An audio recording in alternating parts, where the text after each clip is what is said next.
Assalamualaikum warahmatullahi wabarakatuh. Oke, kita masuk ke bagian kedua ya, part 2 dari Business Common Mistakes. Nah, lalu kalau tadi sudah diantarkan bagaimana filosofi basicnya, nah sekarang masuk ke uh, apa sih uh, kesalahan-kesalahan umum pebisnis di aspek teknis sunnah kauniyah berbisnisnya. Nah, kita kenali ya beberapa poin di sini. Tentu saja tidak mungkin detail satu persatu teman-teman, karena ini kan YouTube ya. Kalau itu mah jadi kelas nanti jadi ahlul workshop lagi. Saya harus ngurai satu-satu dan nggak semua hal juga saya tahu detailnya. Jadi masalah teknis yang pertama adalah financial skill. Jadi aspek finansial di mana memang urusannya adalah kemampuan di financial literasi. Ini yang kemudian memang menjadi sangat signifikan. Kenapa? Di financial skill itu sudah pernah disampaikan, ada urusan dengan cash management nantinya, bagaimana kemudian dengan pengelolaan atau sistem ARAP-nya, pengelolaan hutang piutangnya, kemudian juga bagaimana kita bisa membaca dari sebelum membaca membuat ya, memiliki dashboard keuangan dan kemudian bisa menerjemahkan dari dashboard keuangan itu situasi perusahaan seperti apa. Bukan hanya sekedar tahu seperti apa, tapi what next. Jadi ketika gambar itu sudah kita baca, kita ngerti what next dari laporan keuangan itu. Kemudian financial skill ini urusan-urusan pengembangannya, strategi pengembangan di aspek finansial sehingga kita bisa membuat perencanaan finansial. Nah, ini financial skill nih banyak hal, termasuk kalau kemudian mau sudah masuk ke aspek-aspek yang sifatnya advance. Misalnya mau pengembangan bisnis, mau dengan cara sudah deh pokoknya mah intinya mah aspek teknis yang pertama itu adalah aspek di financial skill. Dan yang terutama di situ adalah cash manajemennya. Oke, nah kita merambah ke yang kedua ya. Common mistake yang kedua adalah sales and marketing skill. Nah, ini teman-teman, ini yang kemudian subhanallah ya, kita sekarang yang terdekat sekarang ini mulai nih akan masuk, katanya sudah mulai masuk fried chicken, ayam goreng dari China. Wah, ya udah mulai kebat-kebit tuh. Apalagi nih gitu ya, kalau sebelumnya es krim dari Cina gitu ya, saya nggak sebut merek. Kemudian sekarang nih sudah mulai akan masuk franchise ayam goreng yang di Cinanya juga besar, mau masuk ke Indonesia. Sebelumnya sudah masuk fashion, rontok sudah fashion. Apalagi udah banyak deh yang lain-lain.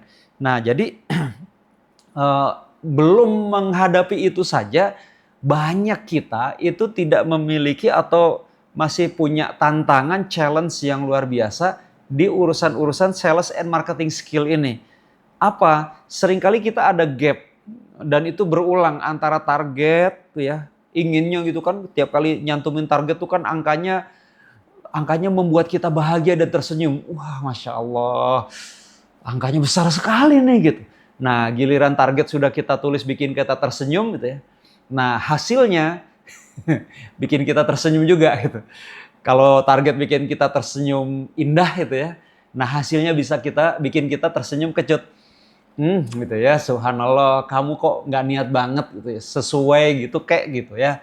Nah, itu kan memang common sense gitu, masalah umum bikin target padahal rasanya sudah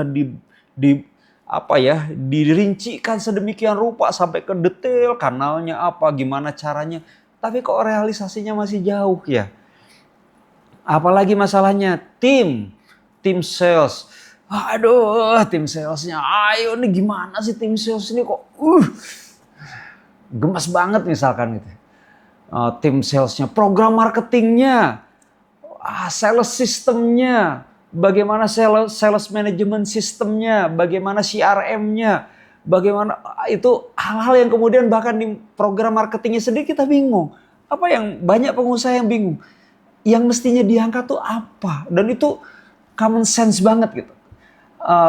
bisnis common mistakes gitu ya, sesuatu yang memang jadi apa ya, tantangan abadinya pebisnis. Kenapa? Kok bisa dibilang abadi? Iya, zaman sekarang segini atau seperti ini.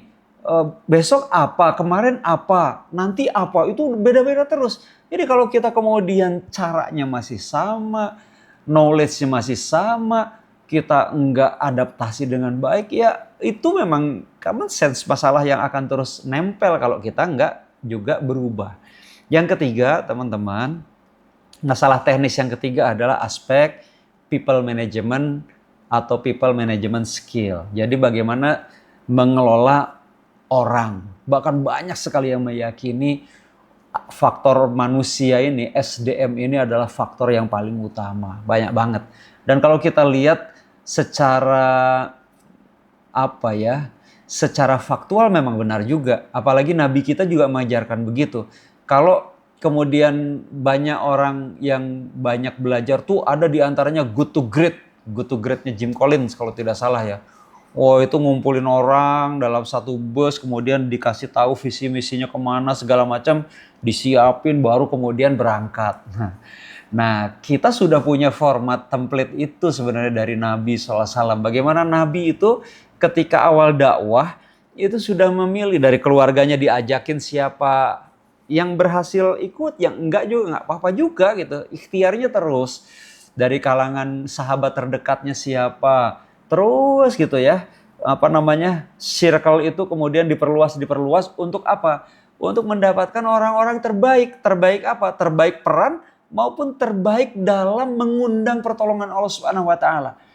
Jadi jangan kemudian kita meremehkan orang yang seolah-olah dia mah bukan talent, dia bukan talent. Bukan talent, nggak keren gitu ya. Misalkan kita nggak punya talent, kata siapa? Ada cara Allah menolong kita ini mesti dipahami, bukan hanya sekedar kalau kita itu dikelilingi oleh orang-orang yang tanda kutip ya, punya track record hebat, rapot hebat. Tapi ada orang-orang yang kemudian doanya dia itu sangat dekat dengan pengabulan Allah Subhanahu wa taala. Jadi jangan pernah meremehkan orang-orang yang sederhana, yang membantu pekerjaan kita dengan tulus, bisnis kita dengan tulus, hanya seolah-olah kemudian dia tidak bertalenta, lalu kita remehkan dia, na'udzubillah dzalik. Jangan pernah. Jadi, tapi bagaimana people management skill ini menjadi aspek teknis yang memang juga sering menyulitkan pengusaha. Saya sering banget ditanyain, Pak Riza gimana sih caranya dapat seorang talent itu, gimana caranya memelihara, jagain, mengembangkan dan seterusnya. Enggak mudah. Gimana caranya kita punya tim yang strong, kita memiliki kemampuan untuk selalu upgrade leadership-nya, culture-nya di perusahaan itu seperti apa, pengelolaan SDM-nya, human capital-nya itu bagaimana, itu tidak sederhana. Tapi sesuatu yang tetap mesti kita urus dengan ikhtiar yang baik, insya Allah. Yang keempat, teman-teman, aspek teknis yang sering juga kita kepleset itu di urusan sistem mastery-nya gitu ya. Jadi skill di sistem mastery, kontrol, aturan, business development, dan lain-lain. Jadi kaidahnya saya pernah menyampaikan, tidak adanya kontrol awal rusaknya orang baik. Ini mah sudah banyak banget lah, kami juga mengalami. Ada aja sudah dibikin sistem kontrolnya, ya namanya manusia, bikin celah baru, cari lubang baru, cari cara baru. Kan kreatif juga, kalau niat mau nakal ya nakal aja gitu. Kalau niat mau jahat, mau curang ya curang aja. Sudah dibikin sedemikian rupa, ada aja celahnya untuk bisa melakukan itu. Namanya manusia. Tetapi kita juga manusia yang selalu harus berusaha memperbaiki lagi terus gitu ya. Dan mengikuti kaidah-kaidah sebagaimana yang sudah disunnahkan oleh Nabi SAW. Nabi SAW apa sih? Melakukan kontrol emang sama sahabat. Kita perhatikan, baca pesannya. Ketika setiap habis sholat subuh, Nabi selalu mengecek. Sampai hafal sahabat yang tempatnya biasanya di mana, ketika nggak ada itu terlihat. Ini si fulan kemana? Atau kok nggak lihat si fulanah, misalnya seperti itu. Oh, ada seorang yang sederhana gitu, bukan dari kalangan berada gitu. Itu kemudian biasa ikut sholat, biasa hadir, saya lupa ya. dalam majelis atau dalam sholat berjamaah, terus nggak kelihatan. Kemudian Nabi nanya, kalau si fulanah kemana? Oh, meninggal ya Nabi, tadi malam atau kemarin, pokoknya udah lewat lah. Kenapa kalian nggak memberitahu dia? Hanya sebab dia adalah bukan sahabat atau sahabiah yang terkenal, yang utama gitu. Itu sedih Nabi, kok nggak dikasih tahu, kata. Kalau dikasih tahu kan aku melayat beliau gitu. Masya Allah. Jadi Nabi selalu melakukan kontrol gitu. Nah, aturan, kaidah di aturan ini nanti dibahas di tema yang lain ya. Itu aturan itu mesti dibuat dari atas ke bawah, bukan dari bawah ke atas. Ini kaidah karena itu kok gitu nggak demokratis banget. Ayo ingat, kita berislam nih, beragama, aturannya dari mana? Allah dan Rasulnya. Nego nggak kita? Tinggal pakai. Ya Allah, kita nggak pernah diskusi nih aturannya. Kok tahu-tahu begini kewajiban kami? Nggak ada cerita. No way. Gitu ya. Ya Rasulullah, aku mau nih jadi pengikutmu. Tapi kita ini dulu yuk, diskusi dulu yuk aturannya, mana aturan yang mau saya lakukan, mana yang enggak. Yang saya senang yang mana, yang enggak yang mana. Kita sepakati dulu. No way. Gitu. Mau ikut, ayo sini. Kerja dengan saya, ini aturannya ya. Nggak mau, ya nggak apa-apa, di luar sana. Oke? Gitu. Nah, yang kelima, yang terakhir, lagi-lagi ini sebagian aja. Yang lain cari sendiri deh masalahnya apa ya. Nah, strategic skill, teman-teman. Jadi, banyak kita, saya juga ngobrol, ketika misalkan gini, ditanya, kalau jantung bisnismu apa sih gitu ya. Jantung bisnis, jantung tahu ya jantung ya kalau di tubuh kita. Oh iya tahu ya. Nah kalau jantungnya berhenti berdetak gimana? Oh ya meninggal gitu. Nah kira-kira jantung bisnis itu kalau kemudian itu bermasalah maka bisnis kita udah masalah.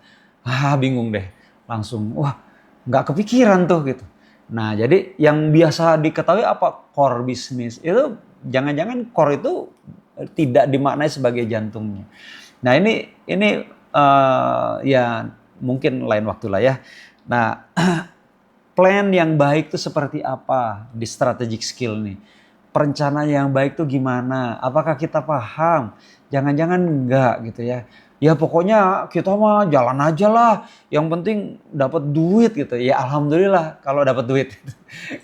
Jalan aja insya Allah itu juga baik. Tapi kalau yang penting jalan aja terus nggak dapat duit itu masalah gitu ya.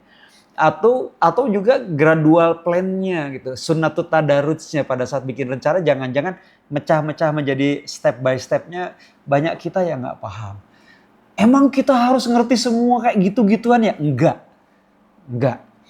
Nah yang penting aspek-aspek pokoknya aja kita paham. Nah kalau saya sampaikan di sini ini sebagai knowledge basic supaya setidaknya kita bersemangat untuk banyak hal ya ternyata yang masih harus saya pelajari, saya tanya sana, tanya sini dan seterusnya. Nah, yang terakhir di strategic skill itu di bagaimana kemudian mengeksekusinya.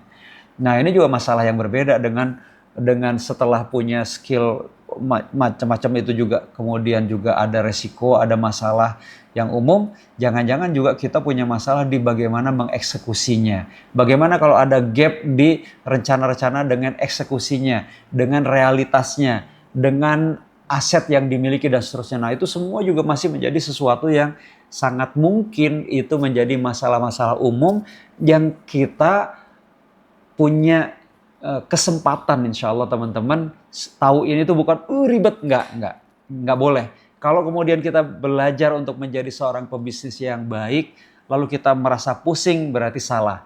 Jadi saya menyampaikan ini bukan untuk kemudian ngajak, ribet banget ya harus ngerti itu semua. Enggak harus ngerti itu semua. Tapi kita tahu frame-nya, kemudian kalau kita nggak mau pusing, pebisnis itu ada solusinya. Oh iya ada, iya. Gimana caranya? Gampang banget. Gimana? Cari orang yang tahu ini. Nah, ajak dia bekerja dengan kita bareng-bareng atau menjadi partner dia biar dia yang menyelesaikannya.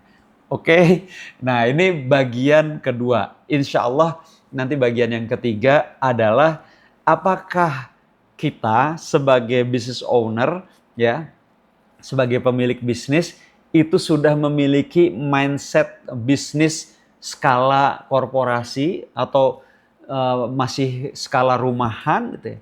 Atau mentalitas kita itu di mana sih? Masih di mentalitas yang mana? Jangan-jangan kita sudah melangkahnya ke arah taktisnya korporasi, tapi mentalitas kita masih di sebelah sini. Nah, ini yang kemudian akan kita sama-sama nanti saya akan sampaikan insya Allah di bagian yang ketiga dari bisnis Common Mystic ini di kesempatan berikutnya. Terima kasih. Assalamualaikum warahmatullahi wabarakatuh.